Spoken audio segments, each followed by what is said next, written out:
7 sum number 18. Vyram Limited issued 60,000 equity share of rupees 10 each at a premium of 2 rupees for payable as follows. On application 6 rupees, on allotment 4 rupees including the premium, and first and final call rupees 2.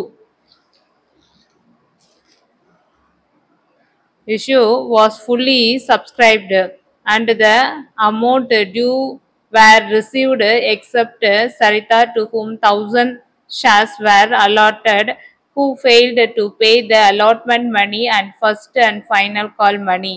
Her shares were forfeitures. All the forfeiture shares were reissued to Parmila to rupees 7 for shares for the journal entries. Shares வந்து உங்களுக்கு issued share 60,000 இந்த fully subscribe ஆயிருக்கு. இந்த fully subscribe பண்ணும்போது allotment மணிலையும் first and final call மணிலையும் 1,000 shares வந்து do not pay பண்ணாம இருக்கிறாங்க. அது 1,000 ஷேர் ஃபர்ஃபீச்சர் ஆகும். இந்த 1,000 ஷேரையுமே ரீஇஷ்யூ பண்ணியிருக்காங்க. எவ்வளோ ருபீஸ்க்கு? 7 ருபீஸ்க்கு ரீஇஷ்யூ பண்ணியிருக்காங்க. எப்படி ஜேர்னல் போடணுன்றத பார்க்கலாம்.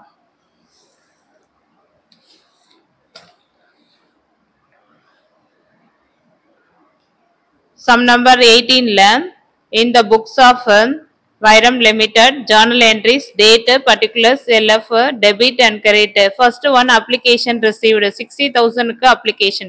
Bank account data to equity share application account. Application on money received 60,000 into 6 rupees. 3,60,000. 3,60,000.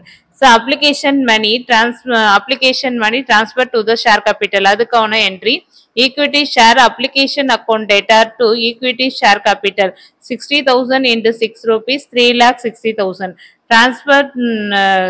Transfer of application money to share capital. So next one, the allotment kana entry, allotment share allotment due entry, equity share allotment account data to equity share capital to securities premium account. Equity share allotment account 60,000 into allotment money is for 2,40,000. Equity share capital account 60,000 into 2, 1,20,000. Securities premium 60,000 into 2, 1,20,000. The allotment money due ஆகும். இந்த first one 2,40,000, 1,20,000, 1,20,000 allotment money due. So next வந்து allotment money received க்கு என்ன என்ட்ரினா bank account data to equity share allotment account இதுல வந்து 1,000 shares வந்து default ஆயிருக்கு உங்களுக்கு. அதனால allotment money received except on 59,000 shares. 59,000 shares into 4 rupees 2,36,000. 2,36,000. Next வந்து first and final call amount is due. So first share equity share first and final call account data to equity share capital.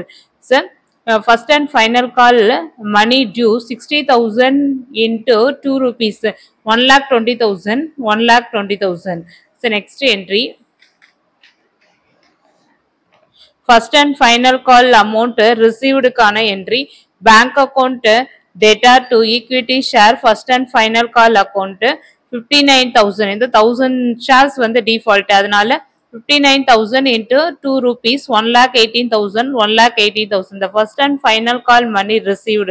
So next forfeiture kana entry, equity share capital account data 1,000 into 10, 10,000.